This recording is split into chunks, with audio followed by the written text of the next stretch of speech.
अध्याय 20 विवाह संबंधी अपराधों के विषय में 493 विधिपूर्ण विवाह की प्रवचना से विश्वास उत्प्रेरित करने वाला पुरुष द्वारा कारित सहवास। हर पुरुष जो किसी स्त्री को जो विधि पूर्वक उससे विवाहित न हो प्रवचना से यह विश्वास कारित कराएगा कि वह विधि पूर्वक उससे विवाहित है और इस विश्वास में उस स्त्री का अपने साथ सहवास या मैथुन कारित करेगा, वह दोनों में से किसी भांति के कारावास से जिसकी अवधि 10 वर्ष तक की हो सकेगी दंडित किया जाएगा और जुर्माने से भी दंडनीय होगा। 494 पति या पत्नी के जीवन काल में पुनः विवाह करना। जो कोई पति या पत्नी के जीवित होते हुए किसी ऐसी दशा में विवाह करेगा जिससे ऐसा विवाह इस कारण शून्य है कि वह ऐसे पति या पत्नी के जीवन काल में होता है, वह दोनों में से किसी भांति के कारावास से जिसकी अवधि 7 वर्ष तक की हो सकेगी दंडित किया जाएगा और जुर्माने से भी दंडनीय होगा।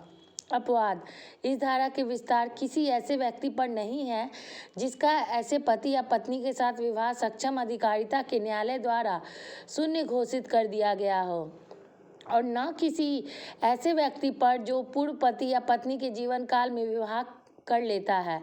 यदि ऐसा पति या पत्नी उस पश्चातवर्ती विवाह के समय ऐसे व्यक्ति से 7 वर्ष तक निरंतर अनुपस्थित रहा हो और इस काल के भीतर ऐसे व्यक्ति ने यह नहीं सुना हो कि वह जीवित है, परंतु यह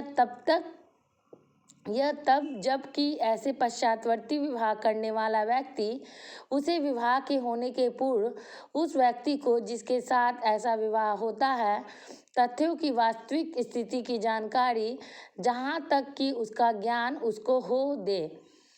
टिप्पणी पश्चातवर्ती विवाह चाहे सभी आवश्यक अनुष्ठानों का पालन करते हुए किया गया हो, यदि वह हिंदू विवाह अधिनियम 1955 की धारा 17 के तहत शून्य है तो यह नहीं कहा जाएगा कि अभियुक्त को धारा 464 का अधीन दोषी नहीं है। गोपाल बनाम राज्य। 495 वही अपराध पूर्ववर्ती विवाह को उस व्यक्ति से छिपाकर जिसके साथ पश्चातवर्ती विवाह किया जाता है। जो कोई पूर्ववर्ती अंतिम धारा में परिभाषित अपराध अपने पूर्व विवाह की बात उस व्यक्ति से छिपा कर करेगा जिसके पश्चातवर्ती विवाह किया जाए या दोनों में से किसी भांति के कारावास से जिसकी अवधि 10 वर्ष तक की हो सकेगी दंडित किया जाएगा और जुर्माने से भी दंडनीय होगा। विधिपूर्ण विवाह के बिना कपटपूर्ण विवाह कर्म पूरा कर लेना। जो कोई बेईमानी से या कपटपूर्ण आशय से विवाहित होने का कर्म यह जानते हुए पूरा करेगा कि तद्वारा वह विधि पूर्वक विवाहित नहीं हुआ है, वह दोनों में से किसी भांति के कारावास से जिसकी अवधि 7 वर्ष तक हो सकेगी दंडित किया जाएगा और जुर्माने से भी दंडनीय होगा। 497 जाड़ कर्म। जो कोई ऐसा व्यक्ति के साथ जो किसी अन्य पुरुष की पत्नी है और जिसका किसी अन्य पुरुष की पत्नी होना वह जानता है या विश्वास करने का कारण रखता है, उस पुरुष की सम्मति या मौनानुकूलता के बिना ऐसा मैथुन करेगा जो बलात्संग के अपराध की कोटि में नहीं आता, वह जाड़कर्म के अपराध का दोषी होगा और दोनों में से किसी भांति के कारावास से जिसकी अवधि 5 वर्ष तक की हो सकेगी या जुर्माने से या दोनों से दंडित किया जाएगा। ऐसे मामले में पत्नी दुष्प्रेरक के रूप में दंडनीय नहीं होगी। 498 विवाहित स्त्री को आपराधिक आशय से फुसलाकर ले जाना या निरुद्ध रखना।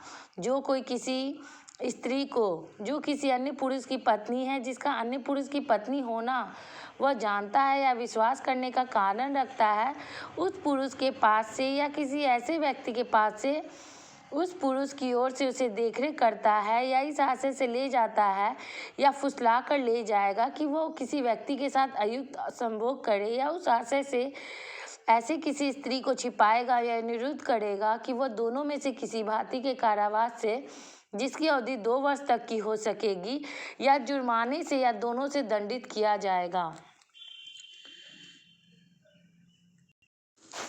आइए इससे रिलेटेड हम कुछ उसके एमसीक्यू देख लें। भारतीय दंड संहिता का अध्याय 20 के निम्नलिखित में से किससे संबंधित है? पति अथवा पति के नाते द्वारा क्रूरता। दूसरा सवाल, एक व्यक्ति एक महिला जो उसके विधि तौर पर विवाहित नहीं है को यह विश्वास करने का या धोखा देता है कि उससे विधिक तौर विवाहित है और इस कारण उसके साथ सहवास करता है, इस मामले में भारतीय दंड संहिता की किस धारा के अंतर्गत कार्रवाई की जानी चाहिए? 493 भारतीय दंड संहिता की धारा 494 के अंतर्गत द्विविवाह की शिकायत कौन कर सकता है?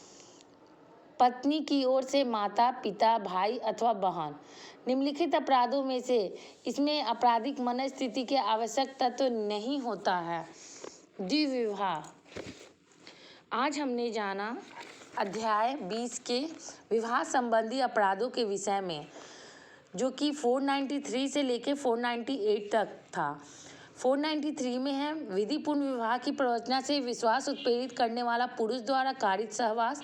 494 में है पति या पत्नी के जीवन काल में पुनः विवाह करना।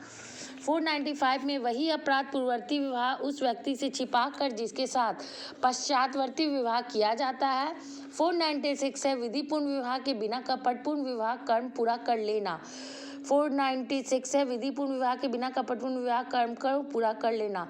497 जार्म कर्म और 498 है विवाहित स्त्री से आपराधिक आशय को फुसला कर ले जाना या निरुद्ध रखना।